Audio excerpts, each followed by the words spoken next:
अस्सलाम वालेकुम, welcome to my YouTube channel. तो स्टूडेंट, आज हम डिस्कस करने जा रहे हैं ली शैटलर्स प्रिंसिपल के बारे में और effect of change in concentration के बारे में, और बाकी जो इस टॉपिक का रिमेनिंग पार्ट है वो हम दूसरे लेक्चर में डिस्कस करेंगे।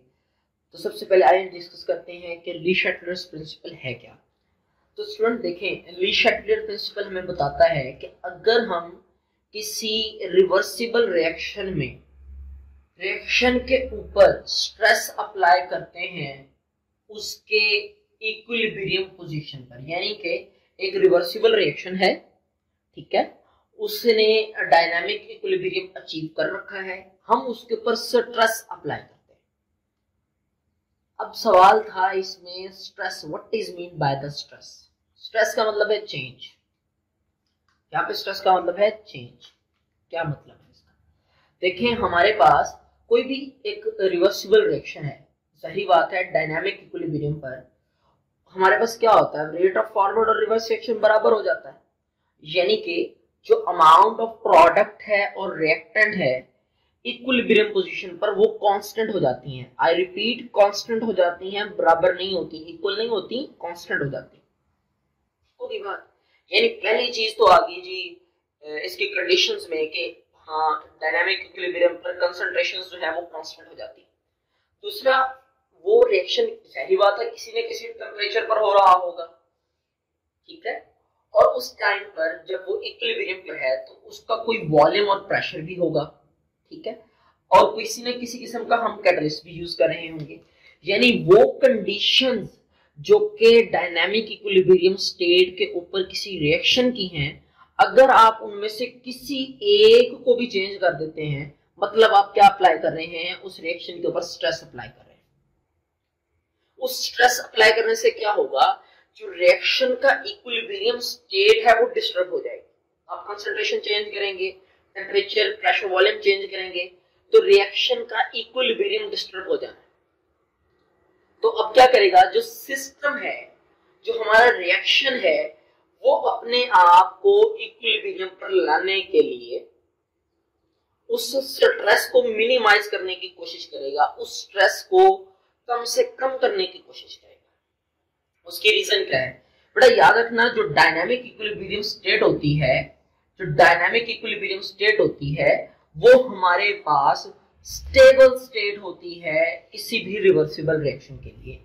तो वो उस स्टेबिलिटी को गेन करने के लिए दोबारा अपने आप को डायनामिक इक्विलिब्रियम एस्टैब्लिश करने की तरफ ले जाएगा, और आपने जो स्ट्रेस अप्लाई किया है उस स्ट्रेस को कम करने की पूरी कोशिश करेगा। ठीक होगी बात। ये हमारे पास केसी एक्सप्रेशन यानी इक्विलिब्रियम कांस्टेंट एक्सप्रेशन जो है वो दिया गया है। इक्विलिब्रियम कांस्टेंट एक्सप्रेशन में हम क्या करते हैं, जो प्रोडक्ट्स की मोलर कंसंट्रेशंस हैं वो ऊपर और जो रिएक्टेंट्स की मोलर कंसंट्रेशन है वो नीचे हम रखते हैं, ठीक है। अब हमने क्या किया, आपने इक्विलिब्रियम पोजीशन चेंज कर दी, ठीक है ना। स्ट्रेस अप्लाई करने से मैंने क्या कहा था कि आपने इक्विलिब्रियम पोजीशन चेंज कर दी तो सिस्टम अपने आपको मेंटेन करने की कोशिश करेगा, और याद रखिए वो स्ट्रेस खत्म नहीं कर सकता मुकम्मल तौर पर, लेकिन उसको मिनिमाइज करने की ट्राई रिएक्शन जरूर करता है। नेक्स्ट जो है हम डिस्कस करने लगे हैं इनमें से कंसंट्रेशन के बारे में, यानी हम उस स्ट्रेस की बात कर रहे हैं जो हम कंसंट्रेशन की वजह से किसी भी रिएक्शन के ऊपर इंप्लीमेंट कर सकते हैं। तो देखिए, हमारे पास लेट्स सपोज दैट आपने रिएक्टेंट्स ए और बी लिए, इन्होंने रिएक्ट करके प्रोडक्ट सी और डी बना दिए। एक टाइम ऐसा आया जब अमाउंट यानी रेट ऑफ फॉरवर्ड रिएक्शन और रेट ऑफ रिवर्स रिएक्शन बराबर हो गए, यानी उस टाइम पर जितने मॉलिक्यूल यानी इक्विलिब्रियम जब अचीव हो गया, डायनामिक इक्विलिब्रियम आ गया, तो हमारे पास अब रिएक्टेंट के मॉलिक्यूल्स जितने कन्वर्ट हो रहे हैं प्रोडक्ट में, उतने ही मॉलिक्यूल्स जो हैं वो वापस किस में आ रहे हैं, रिएक्टेंट्स में। तो रिएक्शन इस टाइम कंसंट्रेशन के हवाले से कांस्टेंट होगा, यानी अमाउंट जो है प्रोडक्ट की और रिएक्टेंट की बराबर होना जरूरी नहीं है, उनका कांस्टेंट होना जरूरी है। अब वो कांस्टेंट हो गए, और याद रखिएगा जो कंसंट्रेशन है, जो मोलर कंसंट्रेशंस हैं, जो कंसंट्रेशंस हैं वो रेट के डायरेक्टली प्रोपोर्शनल होती हैं। मतलब अगर हम रिएक्टेंट्स की कंसंट्रेशन बढ़ा देंगे तो रेट कौन सा बढ़ेगा वो हम देखते हैं। याद रखिएगा रिवर्स रिएक्शन होता है हमेशा प्रोडक्ट्स की वजह से और फॉरवर्ड रिएक्शन हमेशा किसकी वजह से होता है, रिएक्टेंट्स की वजह से। फॉरवर्ड रिएक्शन किसकी वजह से होता है, रिएक्टेंट्स की वजह से, और रिवर्स रिएक्शन किसकी वजह से होता है, प्रोडक्ट्स की वजह से होता है। मतलब क्या है, आप रिएक्टेंट्स के अमाउंट बढ़ाते जाएंगे, रेट ऑफ फॉरवर्ड रिएक्शन बढ़ता जाएगा, आप प्रोडक्ट्स की अमाउंट बढ़ाते जाएंगे, रिवर्स रिएक्शन बढ़ता जाएगा। ऐसे ही है ना। देखें मैं क्या करता हूं, मैं यहाँ पर ए रिएक्टेंट है, मेरे पास यहाँ पे ए रिएक्टेंट है, मैं इसकी कंसंट्रेशन बढ़ा देता हूं। जब मैं इसकी कंसंट्रेशन बढ़ा दूंगा तो ऑटोमेटिकली जो रिएक्शन है वो कहां जाना शुरू हो जाएगा, फॉरवर्ड जाना शुरू हो जाएगा। देखिए ये मेरी कौन सी साइड है, ये हमारे पास लेफ्ट साइड है, ठीक है। ये हमारी कौन सी साइड है, राइट साइड है। जब आपने रिएक्टेंट्स की कंसंट्रेशन को बढ़ाया तो रिएक्शन ऑटोमेटिकली किस तरफ जाना शुरू हो जाएगा, राइट साइड पर होना शुरू हो जाएगा, या हमारा इक्विलिब्रियम राइट साइड पर शिफ्ट होना शुरू हो जाएगा। आप कह सकते हैं इस टाइम रिएक्शन की डायरेक्शन लेफ्ट टू राइट है, ठीक है, यानी रिएक्शन फॉरवर्ड होगा। और अगर यहां से मैं किसी एक रिएक्टेंट की अमाउंट बढ़ा लेता हूं, लेट्स सपोज मैं सी की अमाउंट बढ़ा लेता हूं, तो रिएक्शन ऑटोमेटिकली अपने इक्विलिब्रियम को शिफ्ट करेगा लेफ्ट साइड पर, यानी राइट टू लेफ्ट। अब रिएक्शन जो है वो रिवर्स है, ठीक है। तो इधर देखें हमारे पास एक छोटी सी समरी जो है मैं आपको बताता हूं, इन सारी बातों से क्या बातें निकलती है। अगर आप रिएक्टेंट्स की मोलर कंसंट्रेशन को बढ़ा दें, ये अपवर्ड एरो बता रहा है कि अगर आप रिएक्टेंट की कंसंट्रेशन को इंक्रीज करते हैं तो रिएक्शन कहां जाएगा, फॉरवर्ड कैसे जाएगा। देखें आपने रिएक्टेंट्स की कंसंट्रेशन को बढ़ा दिया, ऑटोमेटिकली वो प्रोडक्ट में ट्रांसफॉर्म होंगे ना, आगे को जाएगा, क्योंकि उसने अपने आप को इक्विलिब्रियम में लेकर जाना है, ठीक है। दूसरा किस तरह से वो फॉरवर्ड जा सकता है, आप प्रोडक्ट की अमाउंट निकाल लें, आप ऐसे करें यहां से प्रोडक्ट निकाल लें। अब बनिस्बत क्या होगा, जब प्रोडक्ट आपने निकाल दी जो कांस्टेंट रेशियो थी वो डिस्टर्ब हो गई। अब रिएक्टेंट से ज्यादा है, प्रोडक्ट कम है, तो रिएक्शन तब भी फॉरवर्ड मूव करेगा।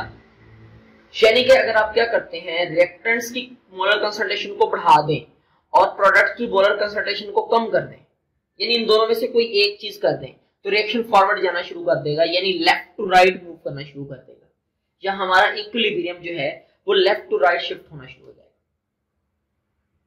सिमिलर केस में रिएक्शन रिवर्स कब आएगा, हमारे पास रिएक्शन रिवर्स कब आएगा, जब हम क्या करते हैं, देखिए आप इधर किसी एक की कंसंट्रेशन को बढ़ा दें, लेट्स सपोज मैं डी की कंसंट्रेशन को इंक्रीज कर देता हूं। जब मैं डी की कंसंट्रेशन को इंक्रीज करता हूं तो ऑटोमेटिकली इसकी कंसंट्रेशन बढ़ गई, इसकी कंसंट्रेशन उसकी निस्बत कम हो गई, तो रिएक्शन क्या होना शुरू हो जाएगा, वापस आना शुरू हो जाएगा, रिवर्स जाना शुरू हो जाएगा, यानी राइट टू लेफ्ट आएगा। दूसरे केस में आप क्या करते हैं, आप यहां से प्रोडक्ट की कंसंट्रेशन को एक तो हमने बढ़ाया, दूसरा रिएक्टेंट के अंदर से यहां से दूसरी कंडीशन क्या हो सकती है, आप क्या करें, रिएक्टेंट्स को यहां से निकाल लें। अब जब आप रिएक्टेंट्स को यहां से विदड्रॉ करते हैं, निकालते हैं, अब क्या होगा, रिएक्टेंट्स कम है, प्रोडक्ट्स ज्यादा है, तो तब भी रिएक्शन वापस आएगा, ठीक होगी बात। तो मैं दोबारा बता रहा हूं, rate of forward reaction depend करता है रिएक्टेंट्स पर, rate of reverse reaction depend करता है प्रोडक्ट्स पर। अगर आप इनमें से एक की अमाउंट बढ़ जाए और दूसरे की अमाउंट कम हो जाए, आप स्ट्रेस अप्लाई कर रहे हो, तो ऑटोमेटिकली रिएक्शन जो है उसकी अपोजिट साइड पर बढ़ना शुरू हो जाएगा। इधर देखें, हम एक एग्जांपल लेते हैं। आप क्या करते हैं, बिस्मथ क्लोराइड BiCl2, इसको वाटर में डिसॉल्व करते हैं। आप जब इसको वाटर में डिसॉल्व करते हैं तो हमारे पास बनता है बिस्मथ ऑक्सीक्लोराइड। ये आपने बिस्मथ क्लोराइड को किस में डाला, वाटर में, हमारे पास क्या बना, बिस्मथ ऑक्सीक्लोराइड और HCl। याद रखिएगा बिस्मथ क्लोराइड जो है वाटर में डिसॉल्व होकर कलरलेस सॉल्यूशन बनाता है, वाटर में डिसॉल्व होकर कलरलेस सॉल्यूशन बनाता है, जबकि बिस्मथ ऑक्सीक्लोराइड पानी में डिसॉल्व नहीं होता, ये डिसॉल्व नहीं होता, इसी वजह से ये मिल्की होता है, मिल्की सॉल्यूशन सा बनाता है। इसमें जो पार्टिकल्स हैं बिस्मथ ऑक्सीक्लोराइड के, वो डिसॉल्व नहीं होता, ठीक है। तो यहाँ पे मैं क्या लिखूंगा, form milky solution with water, क्यों, due to lack of solubility, solubility नहीं है इसकी। तो स्टूडेंट्स अब सवाल हैं दो, कि अगर हम वाटर को ऐड कर दें, हम वाटर डाल रहे हैं, मैं वाटर डाल रहा हूँ इसमें बिस्मुथ क्लोराइड, तो हमारे पास क्या होगा, रिएक्शन फॉरवर्ड जाएगा, रिवर्स जाएगा। देखें ये मेरे पास कौन सी साइड है, रिएक्टेंट साइड है, मैं रिएक्टेंट्स इंक्रीज कर रहा हूँ तो ऑटोमेटिकली रिएक्शन ने कहां शिफ्ट करना है। देखें अगर मैं इसको इंक्रीज कर देता हूँ तो ऑटोमेटिकली रिएक्शन ने फॉरवर्ड जाना है। मैं इसको इंक्रीज किया था मैंने, आप इसको इंक्रीज करें, रिएक्शन कहां जाएगा, फॉरवर्ड जाएगा। ठीक होगी बात, यानी उस इक्विलिब्रियम किस तरफ शिफ्ट होगा, राइट साइड पर। ठीक हो गया। अगर आप क्या करते हैं, HCl को बढ़ा देते हैं, आप किसको बढ़ा देते हैं, HCl को बढ़ा देते हैं। अगर मैं इसकी अमाउंट को इंक्रीज करता हूं तो जाहिर बात है मैं प्रोडक्ट साइड पर प्रोडक्ट्स की अमाउंट को इंक्रीज कर रहा हूं। जब प्रोडक्ट्स की अमाउंट इंक्रीज होगी तो हमारे पास कौन सा रिएक्शन होना है, रिवर्स रिएक्शन होना है, क्योंकि अगर देखें ना रिवर्स रिएक्शन प्रोडक्ट्स की वजह से होता है। तो स्टूडेंट्स ये आज का हमारा लेक्चर था। इंशाल्लाह हम नेक्स्ट जो है इसके फर्दर फैक्टर्स जो है वो डिस्कस करेंगे कि टेम्परेचर क्या इफेक्ट करता है, कैसे इफेक्ट करता है, प्रेशर वॉल्यूम का क्या इफेक्ट है और कैटलिस्ट का क्या इफेक्ट होता है ली शटलर प्रिंसिपल के अकॉर्डिंगली किसी इक्विलिब्रियम स्टेट के ऊपर। Thank you so much, thank you for watching.